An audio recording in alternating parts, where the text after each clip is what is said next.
A very good morning to you. Welcome. You're watching Media Monitor live on SABC's news channel, Africa's news leader.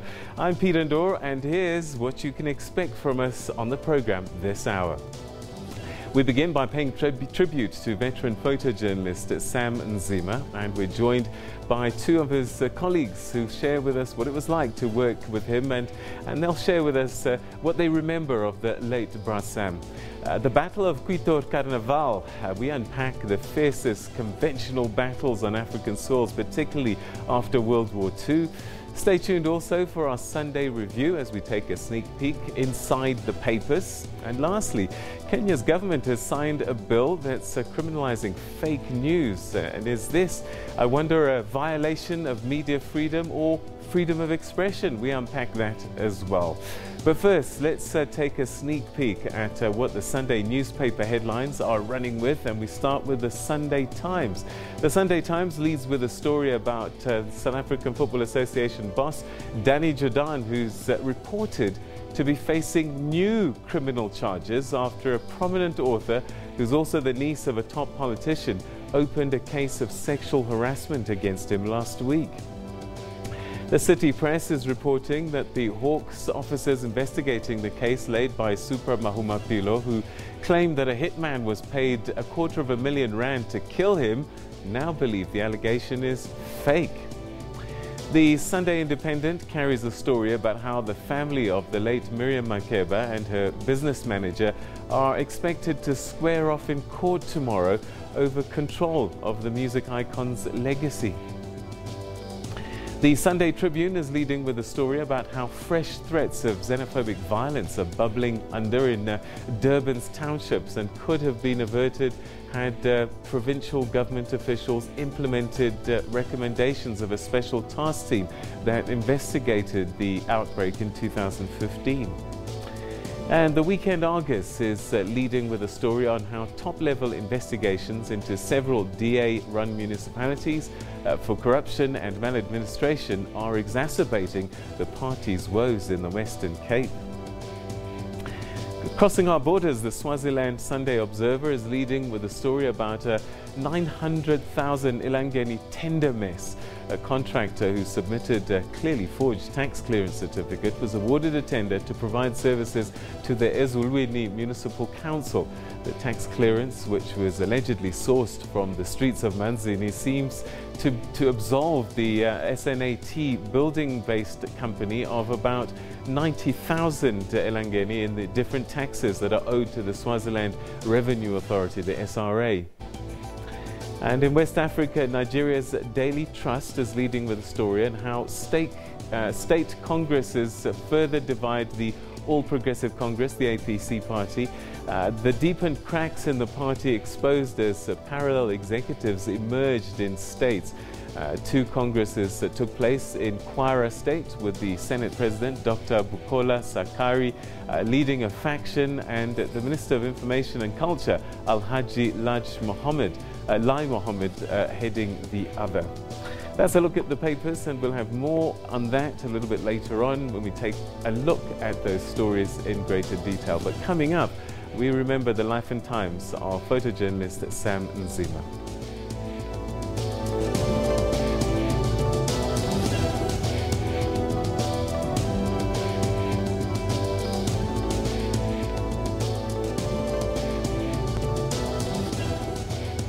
Right, let's take a look at a story that really touched many South Africans, and particularly those who know of his work. Last Sunday, we carried the news of the passing of veteran photojournalist Sam Nzima, who passed away at the age of 83. Nzima captured the iconic photograph of the dying Hector Peterson during the 1976 uprisings.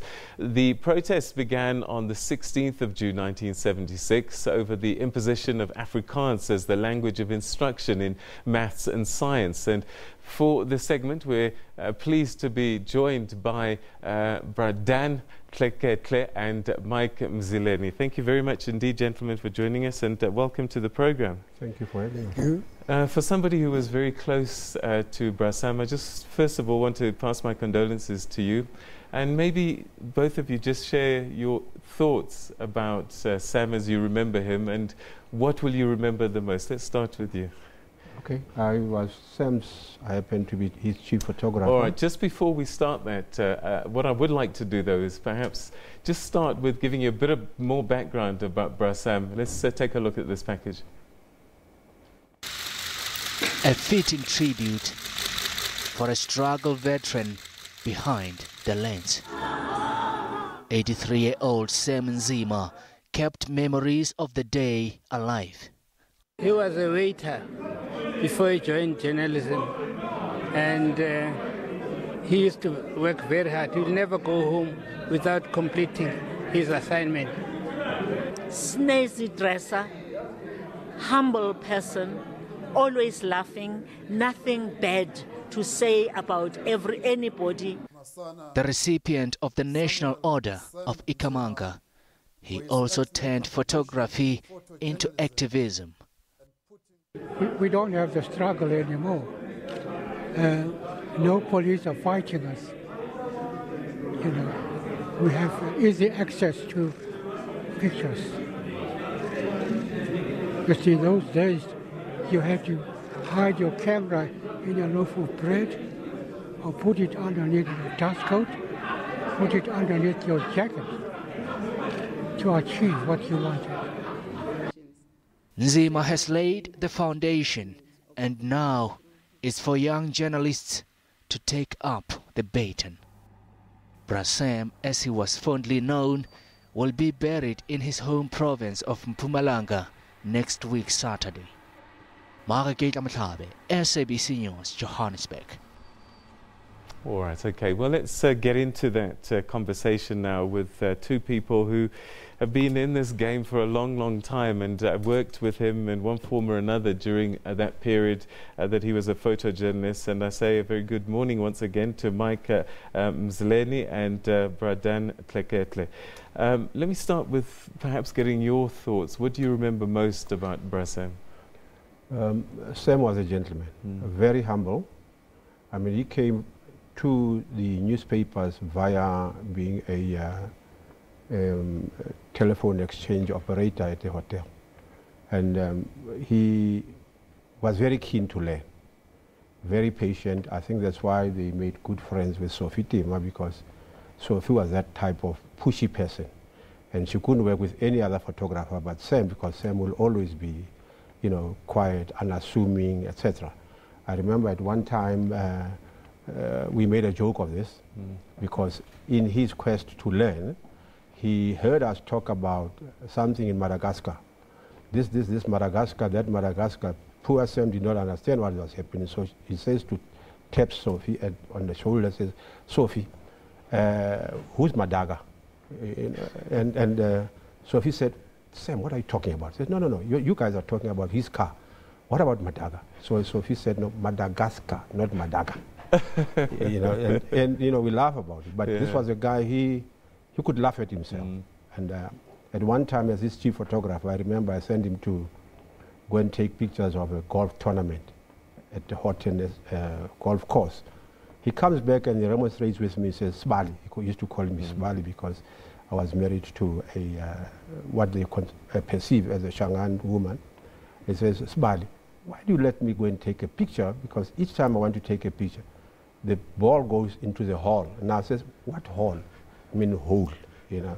So that was Sam. Yes. And then he laughed about it. Oh my goodness, yeah, a great sense of humor. Yeah, very much so. Simple man, very simple. Bra Mike, tell us your memories. What do you remember of Sam Nzima? I first met Sam around about 1962 at a hospital called Waterval. And he was taking pictures there. And I have a picture which I still have, which he took as we were sitting at the nurse's home. So that's how our friendship started. But I became a photojournalist before him. And he was working at the Maxim Hotel as a switchboard operator in Hillbrow. So he would always come to the office to have his film developed. In those days, you know, photographers who were on staff used to look down upon freelancers, and they would sabotage them. Oh, yeah. So because of that friendship that we had, so he'll wait for me if I'm out on an assignment until I come and develop his spool. Now what happened, I was fired at the World newspaper then. And I think a year or some months later, they decided to start the Weekend World. And I applied and I was accepted. And I misbehaved again just before the newspapers was launched. This is how Sam became a photojournalist. So I was fired. After that, I went to work for Golden City Post and Drum Magazine. All right. Because we're running out of time quite quickly, I do want to talk about how important photojournalism was, particularly at that time, and what it might mean now.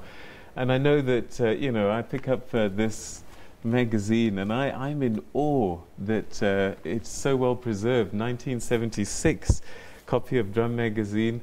And in there, we find pictures that you took about at that time as well.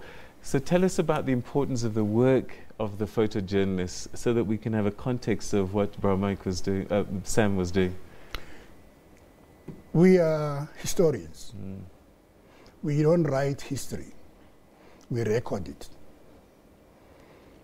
Photography is very, very important. I always tell people that, as they say, the pen is mightier than the sword. I always say the camera is mightier than the AK-47. If you were to go and buy a newspaper without pictures, I don't think you'll buy that newspaper again. If you were to switch on your television sets and there are no pictures, it would be like you're listening to a radio. Right. So we record history. And it is so important that the way we record it, we have to be there to capture the images. And in most cases, when we get into conflict situation, we even disregard our own lives to get those images. Tate Mike, it was dangerous. You know, it wasn't an easy job to have. And, you know, when we talk about the Hector Peterson picture, the famous one, what a lot of people don't realize actually is that it nearly didn't make it into the newspapers. Yeah. You had to fight for it. Yes, I did. I remember at the time, the editorial staff was white. So when they saw this picture, of course, it was going to put the white regime into bad light. So we had to fight for it to be published. I must thank Percy Koboza, may his soul rest in peace. He agreed with us that we can publish that. And I suffered for that later on because I actually got fired for speaking truth to power. And Sam's career as well ended with that picture because the police came to ask him, why did you take that picture? And in fact, the last time they said to him, you've got to make a choice. We either kill you or you keep your job. You've got to decide. And they said to him that our job actually was not to come and arrest you this time, but was to shoot you. And that was the end of his career as a photojournalist. So there was risk and real danger. There was, though I cannot attest to the fact that the security forces said that to him. What we know is that he was invited by Nsangwisi to go and serve on the Bantustan, that's how simple Sam was, to go and serve on the Bantustan government. So the other stuff really I cannot, maybe Mike here can witness. No, there's a lot of confusion. You know, when you listen to people narrating June 16, you get a lot of different versions. Because I could not understand if the police wanted to kill Sam, why would he then run to a rural area where it was going to be easy for them to get him? So I don't want to get into that. I mean, like I'm trying to But he was under house arrest at one point, wasn't he, for about a year and a half? Like Mike says, how do you house arrest him when he actually joins the apartheid created state. Right. And, like Sam, we don't want. He to, had a bottle store. Yeah. He had a house in Chawela. I used to visit him there, but I don't remember him being house arrested. Being house arrested, I don't know, because I was away for the whole of 77. I was in detention. I don't know what happened in that period. So let's fast forward to 2018. People have got cell phones and they're taking pictures and they think they're photojournalists, but it's not the same thing at all, is it? It can be. Why is it more important now for photojournalists to carry on doing their work in a world where people are taking pictures anyway? I'll give you an example of how we used to insist on taking pictures. 2 weeks ago, I saw a story in one of the newspapers about somebody who has stolen money to hire artists to perform, and one of those artists was Abigail Kubeka. And these guys went and used a picture of Abigail Kubeka as though she had stolen the money. So I want to say that we still need, this Twitter journalism is not it. We still have to be there because we verify, we are not sensationalists. We tell it like it is. And also there's the skill to getting the right picture, at isn't the it? right time. Yeah, well, to be a photographer, first you must be brave. To be a photojournalist, first you must be brave. Second, you must have a very sharp mind. When something happens, once you hesitate for a fraction of a second, you have missed it. You see. So there are certain qualities in a photographer than the ordinary people who just take pictures with their cell phones. All right. Unfortunately, we've run out of time. I wish we could discuss this for much, much longer. But thank you very much indeed for sharing your insights and your thoughts with us and remembering Sam Zimmer in the way that you've done. Thank you so much. Thank you. You're welcome. My picture. Yes, no, we showed it. We're going to take a quick break. I just can't believe I'm holding a magazine. You showed the magazine, but you didn't show my picture. We did. You were busy talking. We're going to show it again now. I promise you, we showed it. Thanks very much indeed.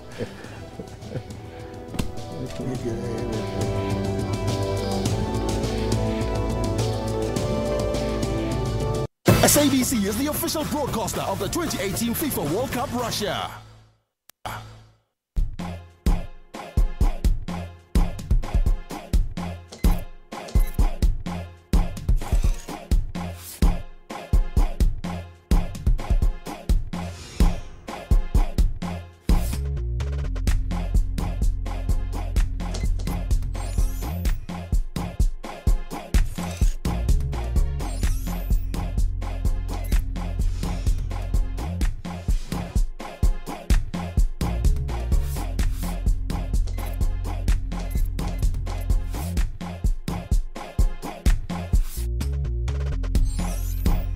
For your weekly dose of art and entertainment news, tune into Trends every Saturday from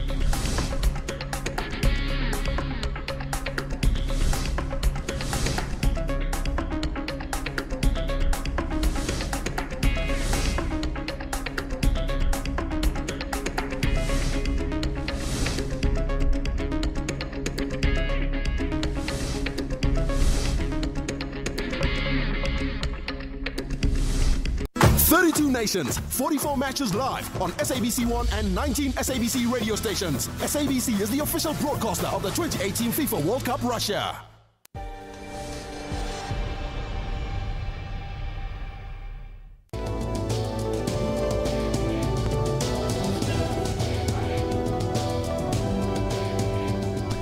Welcome back. You're watching Media Monitor on the SABC News channel, and now we're taking a look at a bit of history, which sometimes controversial depending on who's telling the story, but certainly one that changed the game in so many ways in Southern Africa. Between October 1987 and June 1988, 4 military forces were mobilizing for the largest conventional battle on African soil since the Second World War. It was a battle that would have huge consequences for Angola, Namibia, as well as South Africa. Indeed, it's been referred to as a turning point in Southern African history.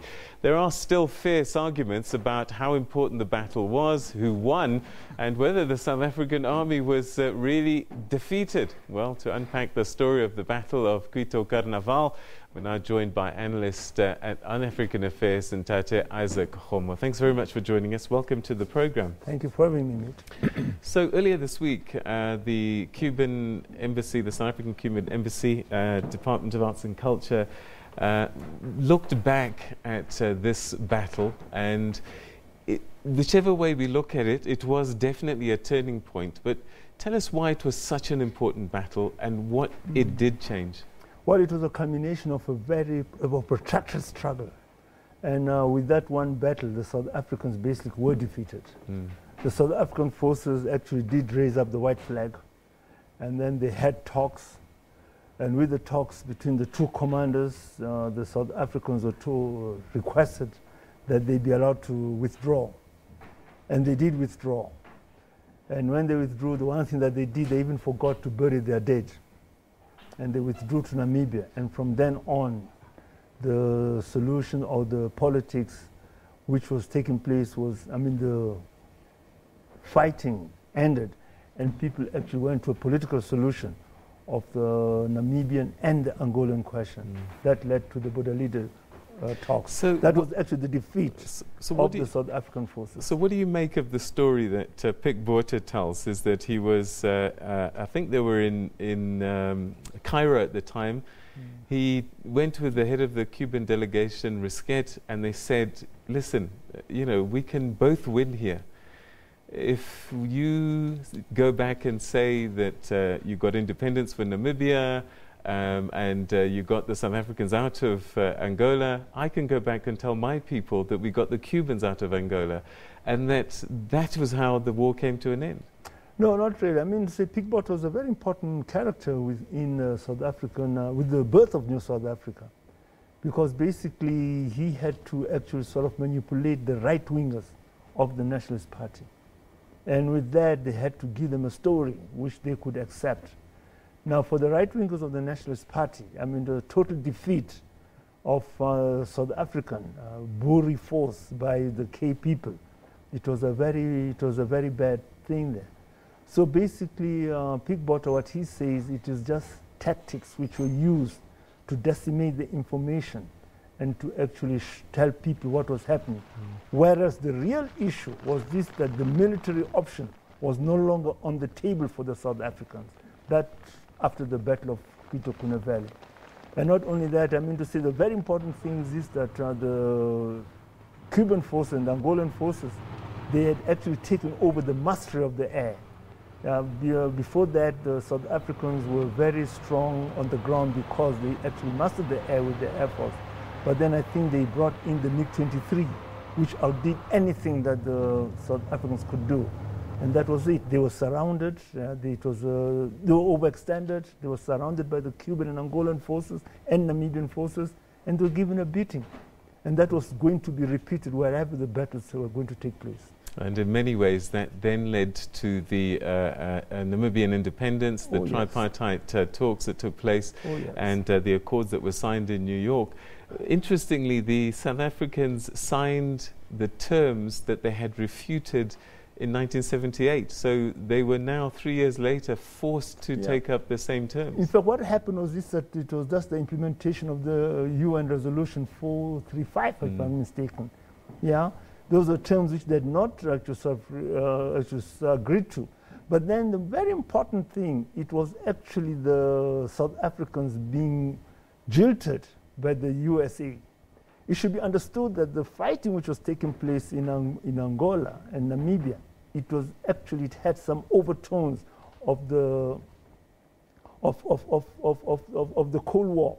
And not only that, the Americans as per se, in fact, until today, they look at places like the DRC Congo, the Angola, and also the Southern Africa as being their grounds. It's been their backyard, that they do not want anybody there. But for the first time that the South Africans were jilted, and they did not have the American support. And so they had to revert to the, as I said, the political option, and also the implementation. So why did America withdraw its support? They were supporting Savimbi and the South Africans. Why did they suddenly now want to become mediators and find a solution to the problem? Well, the thing there's also got to go to the times again. I think, if I'm mistaken, at that time the detente was coming in, Gorbachev was in, and also they had actually signed agreements. In fact, with Gorbachev and the Americans, the Russians actually gave up the idea of actually trying to have influence in that part of Africa. They left that part of Africa to the Americans. It's an American backyard until today. And that's why we find that the problems that they experience in the DRC and other areas, yeah, those are areas people who are supposed to get in there are people who are supposed to be consummate to American politics and American whatever it was. So that's why we find that the Americans basically withdrew their support for the South Africans, because they'd achieved their aim to have that area under their suzerainty. Why did Cuba involve itself so much and contribute so much to the African struggles? Because by the time they left, I think as many as 400 and something thousand Cuban soldiers had been to the continent, and 2,000 names are at the Wall of Names at Freedom Park to remember those that died for African struggles. Oh yeah, that's a very important thing. I think that story is even bigger than the story of Quito Valley. I keep on saying so. Quito Valley is not the most important thing. The most important thing, it is the whole struggle for Africa, for the heart and soul of Africa. And the Cuban interaction, or Cuban coming to Africa, did not start with Angola. It started with the Congo DRC, where you find that Che Guevara, when he had about some 150, 200 black Cuban soldiers, they had gone to the Ituri region of the DRC. That's way back in the early 60s. Yeah, there they went to support the rebels of Mulele. These were Lumumbaite forces after the death of Lumumba, the Simba forces. And Laurent Kabila, the father of the President Joseph Kabila, was there as a fighter. So you find that Cuba had this solidarity with the struggle, and that was the time of the Cold War. But the Cuban solidarity with Africa did not even start with the DRC. It started with Zanzibar. The Zanzibar Revolution of 1964, people do not know much about it. But what I could say is this, that there was a core of revolutionaries who were basically members of the Umma party, Sheikh Brahman Babu's people. Now that core, the Mahfouz and others, they were Cuban trained. They were trained in Cuba. They came to the mainland, they organized other people, and they were the core of that group which actually overthrew the Sultan. Wow. Yeah, so you find that Cuba, long and deep history, and they sacrificed life and limb. Oh yes, that was the part of the Cold War struggle. All right, and Tate Isaac Homo, we're going to take a pause for thought, and then when we come back, we'll unpack more. We'll come back to 2018, in fact, and take a look at the newspapers as well as what's been trending on social media. Stay with us.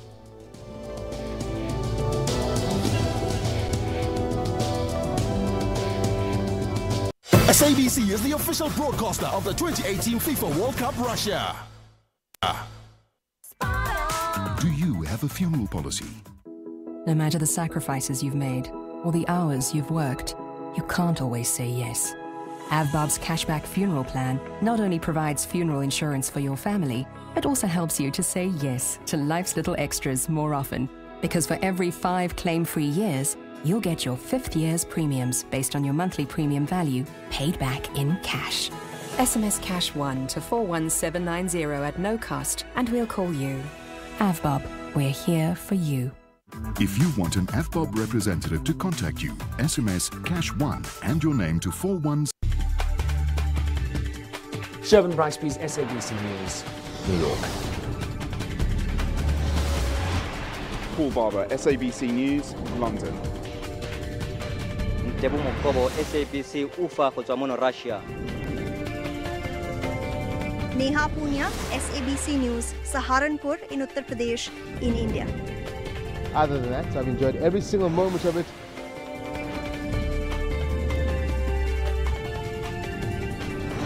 Takwana Ngatani, SABC News, Soweto, Johannesburg.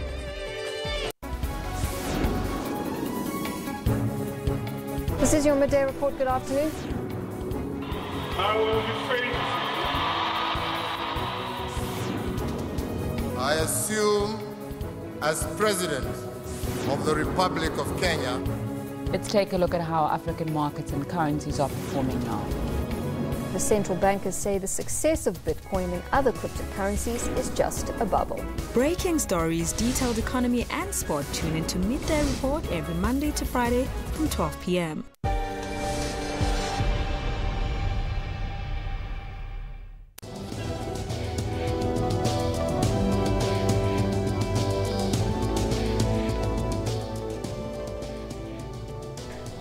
Right, a very warm welcome back. You're watching Media Monitor on this Sunday morning, and we're taking a look at what's been happening in the digital world. And Butkule Putini, our SABC digital news producer, constantly tracks and watches what's happening in that space. So what's trending? I've got a feeling somewhere along there's a wedding, but what's trending? Good morning, Peter. Yes, at the top there's a wedding. But if we look at our top 5 hashtags, there is the Royal Wedding, the Nedbank Cup, Ashwin Willemse and Babe Sotomo, and Prince Harry, obviously. We'll first look at hashtag Ashwin Willemse. He started trending yesterday, and this comes after he walked out on set during a live broadcast. Let's take a look at that video where he calls out his co-workers as patronizing him. See, I think it's important for me because, you know, I've played this game for a long time. Like all of us here, I think, you know. And as a player, I was labeled a quota player for a long time. And I've earned hard and worked hard to earn my own respect in this game. So I'm not going to be patronized by 2 individuals that have played in an apartheid, a segregated era, and come and want to undermine, you know. And so I think for me, I've had my fair share. I can't work with people that undermine other people, and you know, you can sit and you can laugh about it, I'm not laughing about but you know exactly what happened. It's fine, I don't mind it being ridiculous. I'm glad it happens on air so people can see, because you two sit here. No, it's fine. Well, that's unfortunate because the match was going so well. So that was a big moment, and that's trending quite a bit. And it continues to that trend. there was something happening for quite a while, and then eventually he just couldn't take it. It seems like he was provoked, Peter. It seems like he was provoked. I mean, nobody can actually overreact or react like that on air, knowing their job and what they're supposed to do. But I think investigations are being done at the moment, and the story will unfold as the day goes on and tomorrow. What are people saying on social media about it? People are saying they don't even know what actually happened, some of them, but some of them are happy that he reacted in that manner.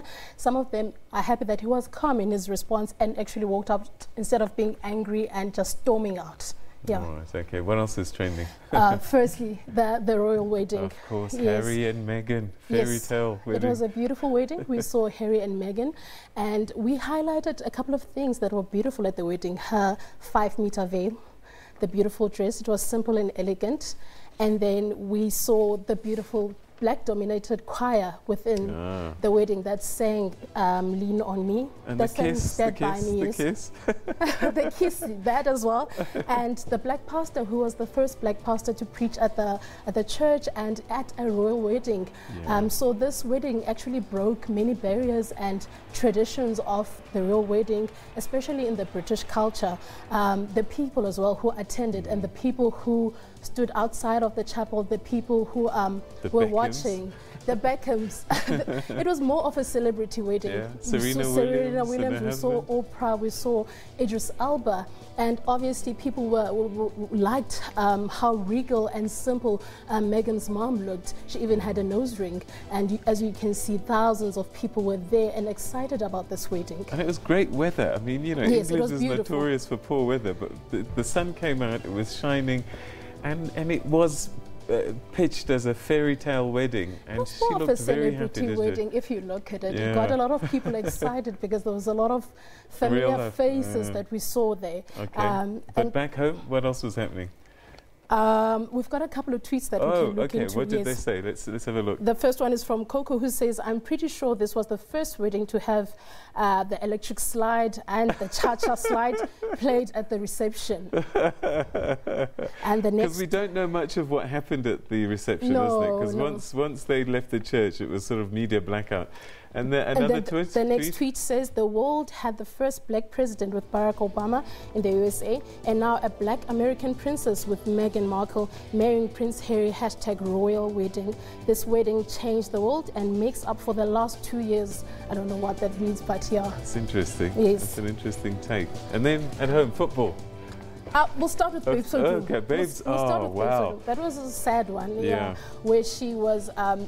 news of her abuse came out at a show on Metro FM with Umas Chaba and Mo Flavor, and she didn't really respond, but she nodded and she cried in the video. But a lot of people have come out in support of Babes. Some have come out to lash out Umas Chaba for bringing out the news. Let's take a look at the first tweet, which says, "People who are being abused never talk. They are scared, we know that. We see them die in silence. If you know of such and do nothing, then what does that make you? It will never stop until we call it out." And the next one says, "Please show them that there is also justice in the music industry. We know Babes is not the only one who is being abused. #BabesOdumo." Okay, so it is a sad story, isn't it? So, it is a sad story. Yeah, and people finding ways to react. Do you blame the DJ for raising the issue? I don't know, but it is out there, isn't it? And it then, is of course, out there. we've got Danny Jordan on the front page facing new allegations of sexual misconduct. But on a lighter note, there was a new winner of the Nedbank Cup, is that correct? No. We take a look at the Mandela Cup, which played on Wednesday between Sundowns and Barcelona. Sundowns lost 3-1 to FC Barcelona, and a lot of people were excited about this match. Sundowns was seen as being what you call groupies, or they were just excited to play with these guys. Yes. But overall, it was a good match. The first tweet says, "Think it was a good match, though. #Sundowns versus Barca." And the next one says, "Let's hope South African football learns from the recent Sundowns versus Barcelona game and see what it takes to be the world's best." And you know what? We must put into context, because what people don't realize is that Lionel Messi, one player, probably cost 10 times more than the entire Sundowns team. Yes. And so to actually lose only 3-1 against, which probably is a Spanish national team, really was an incredible feat. I think they did good. good. We did amazingly well. I think they did good. I think we can be proud. And it was the first team. I mean, we had Iniesta, Suarez was here, we had Lionel Messi, so it was great. They showed up. No, it's fantastic. I'm very proud of our Sundowners. Yeah. And that was it. That was it, Peter. Well, thanks so much. Always great chatting to you and tracking. Okay, we're going to take a... in fact, we're going to now start to take a look at those newspapers, because that was what was been happening on the digital front. And when we began the program, we sort of gave you a hint of what the Sunday newspapers are looking at.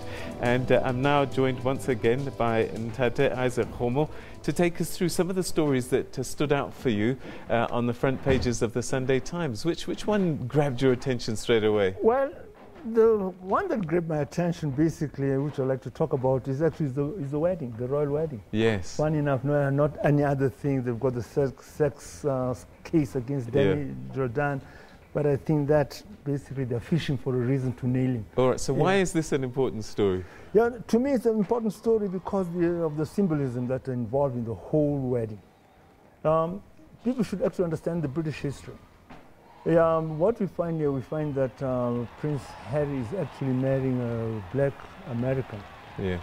They're marrying, that black American depicts nothing but just a descendant of slaves. Right. Yeah, that's a very big thing. That the black Americans have got a stigma about them that they are slaves, and that's why the whole racial thing. So the royalty itself actually welcoming them into the family, yeah, and the children will be part of the royalty is a very big thing. Now, another thing that people should actually understand when you look at British history is this, that the first slaving expedition of the British, it was done by Walter Raleigh. Yeah, when they formed the Africa Company. Yeah. And the biggest shareholder of the Africa Company was Queen Elizabeth I. That's a relative of Queen Elizabeth II. And now with that, the Queen Elizabeth II was actually part of the slaving expeditions to the African coast. Now you find again with the wedding is this, that Meghan's father was not there, but what was this thing? Prince Charles actually stepped in and did that. Yes. Yeah. Yes. And also the Queen was there. Therefore, the British royalty has actually come openly, that's where the symbolism comes, to welcome her and to put the past to the past. So and this in a situation where racism is actually coming up. You've got people like Trump, yeah, and others. Yeah. They're actually, that's a very good statement as far as I'm concerned. All right, so I've got a different take on this, and I got blasted by a few people on social media yesterday, and my feeling was that I was disappointed actually that so much was put onto the race issue in this particular story. For me, it was a beautiful girl meets a boy, they fall in love and they get married. And the way the narrative is coming out, it's almost as if it's an achievement for a black person to be allowed to be part of the royal family. We've been kings and queens for centuries. Surely it's not an aspiration to be allowed into the royal family. They're lucky to have her. No, it's not a thing that the black person is actually ascending into the royal family. But that's what this story is saying. No, but see, now these are the narratives which are coming from the mainstream media. You see, they really miss the real thing. The real thing is this, that the royal family has come down to accept ordinary people, and actually not only accept ordinary people, to actually come and identify. But even the language you're using, come down. No, in fact, they are coming down because they were snooty. The royal family, you should remember that the Queen's own uncle, when he wanted to marry a divorcee, he had to abdicate. Yes. And the Queen's father was there. Now that thing there, it was a big thing. Even Princess Margaret, the Queen's sister, when she married an ordinary photographer, it was a big thing. No, but but now they've actually changed. And that thing there, the person who actually brought in the change was these two boys, William and Harry. Yeah, William and Harry, their mother. Yeah. Yeah. Now she actually came there being an ordinary person, and actually you find that the royal family has actually embraced that level. In fact, it is a very big step, because basically the British and the so-called white supremacists, they're actually coming down to normality because they're very snooty. And basically the royal family... But we shouldn't be congratulating them. We should be vilifying them for having not been there already. No, I mean to say that I'm just talking about what the symbolism. That's the symbolism. I'm not going to say that the wedding was good or whatever it is. I've got my own views on race and everything else. But I congratulate the royal family because they all came there. The Queen was there, and that they accepted it. It's been a very big problem with that royal family, but it's also setting a standard to the British themselves, to the right wing. Now the right wing, as if they talk racial talk, and they actually sort of revere their royalty. Now the royalty have actually gone past that racial issue. Now what's going to happen? That's the most important We'll thing. leave it there for the time being, and I know that this will be a story that will be debated on both sides of the equation, and maybe you can share your thoughts with us as well on social media. But first, we take a quick break, and when we come back, we go to Kenya.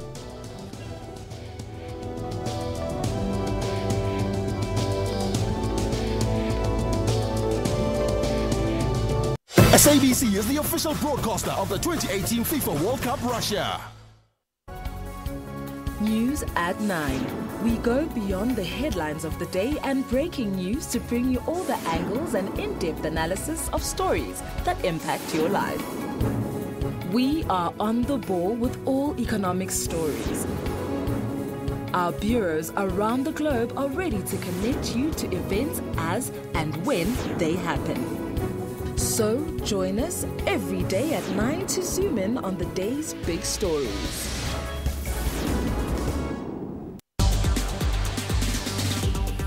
Technology is used for both positive and negative. Some governments block the internet in times of protest. With this internet blackout, it's impossible for me to do it, so I have to travel to Douala. This act is a true violation of the rights of citizens. In Africa, people are always coming up with innovative ways to use technology to solve some of their problems. The more interesting piece of technology is actually the artificial intelligence. AI, it's utilizing data to make your life easier. On Network, we give you Africa's technology and social media news. Catch Network with Spumelele Zondi every Saturday at 8:30 p.m.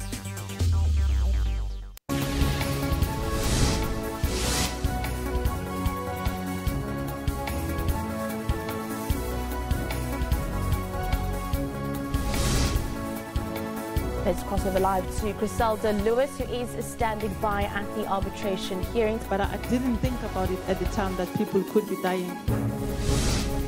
Let's update your sports news.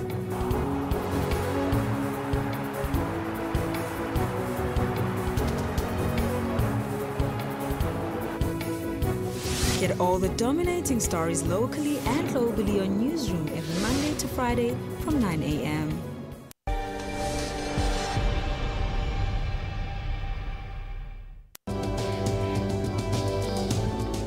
Welcome back. We take you now on Media Monitor to East Africa, where Kenyan President Uhuru Kenyatta on Wednesday signed into law a sweeping Cybercrimes Act criminalizing fake news and online bullying, with clauses that critics argue could stifle press freedom.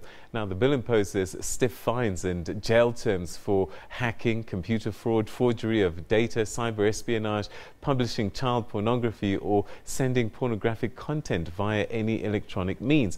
Punishment can be a fine of $50,000 or 630,000 rand, or up to 2 years in prison. Our correspondent in Kenya, Sarah Kimani, spoke to a lawyer and internet expert about this new bill and what it means to media freedom. Let's take a look. This week in Kenya, President Uhuru Kenyatta signed into law the Computer Misuse and Cybercrimes Bill. It, among other things, criminalizes cyber espionage, phishing, identity theft, child pornography, and then there is the most contentious clause in the law, which is the publishing of fake news. To discuss this, I'm joined by Mugambi Laibuta, a lawyer in Kenya, who will just be telling us what this means for social media freedom and just for media freedom in general in the country.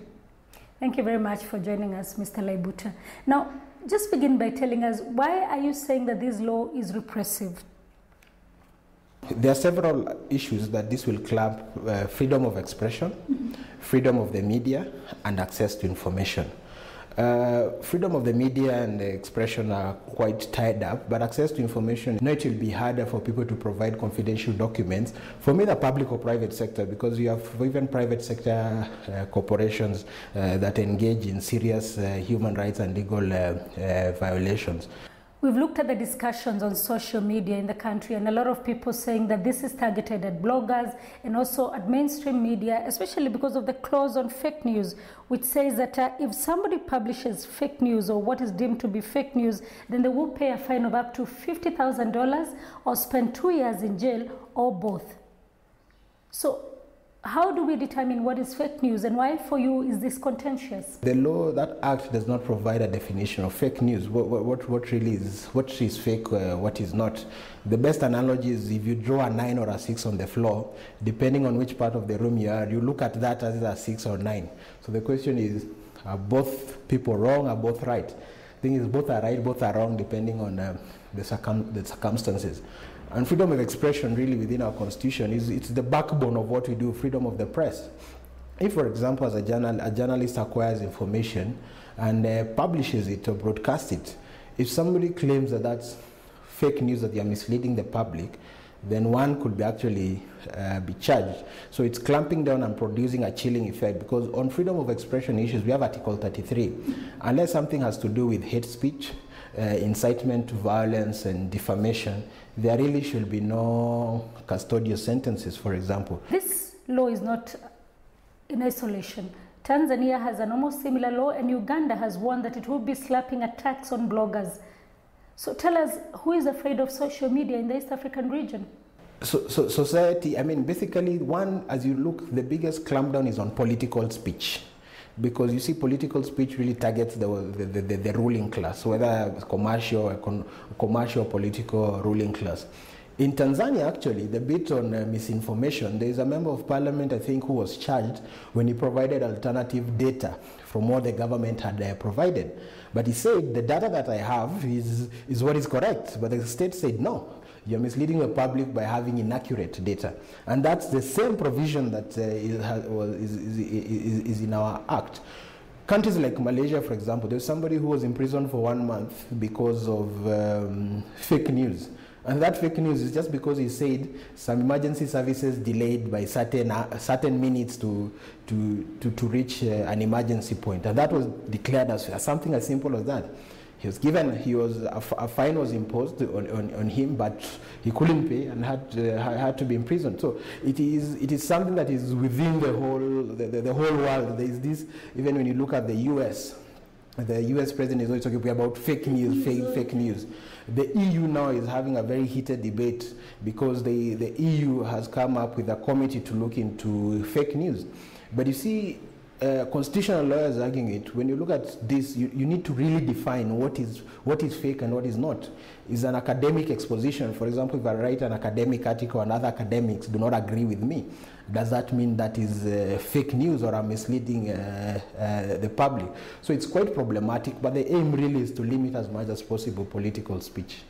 Now, before President Kenyatta signed this law, there was a lot of campaigns behind the scenes. We saw journalists, editors guild, bloggers associations, all of them holding press conferences and asking him to send the bill back to Parliament and saying, don't sign it. But indeed, he went ahead and signed it. So what next for you? Are you going to court? Definitely, this law must be challenged. I know the civil society and the constitutional lawyers, there's talk about challenging it. Memorandums are written to Parliament and to the President before he assented to it that there are certain problematic provisions that run afoul of the freedom of expression, freedom of the press and access to information, but he went on and signed it.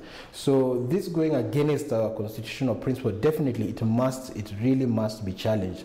And going by previous decisions of the Constitutional Court, where it declared provisions that unwarrantingly limit freedom of expression and freedom of the press and access to information in Kenya, I'm pretty much confident that those provisions will be declared unconstitutional at a certain point. Thank you very much, Mr. Laibuta. We've been speaking to Mr. Mugambi Laibuta, a cybercrimes law expert based here in Nairobi, just taking us through what the Computer Misuse and Cybercrimes Law, which was signed this week by President Uhuru Kenyatta, means for the country and indeed the region. For media. Sarah Kimani, asante sana, my dear sister. All right, we're going to come back home and we're going to wrap things up, and I'm going to ask Ntate Isaac Homo to tell us what big story do you think we need to be monitoring in the week ahead? Well, there's one big story about Supra's fate. That's the biggest story, yeah, what is going to happen. And I think the second one is what's happening, coming up now in the Transnet board, yeah, with Pravin trying to clean it up and clean up Transnet itself. Now you find that there's people fighting back. Do you think by the end of next week, Supra Mahumapilo will be gone? Oh, well, to go he will go. Yeah, but no, when he goes, how will he go? I mean, so the ANC is on its back foot, you know. I mean, the funny thing, okay, I'll take your time again, is this that even the big land dab of ANC, they've actually come down.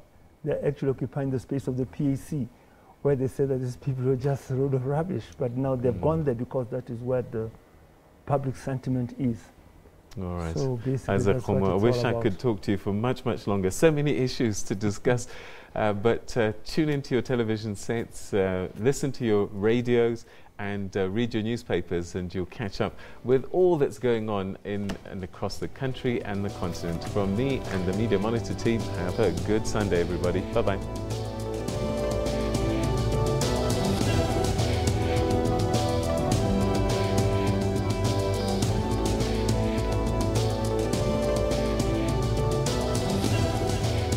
SABC is the official broadcaster.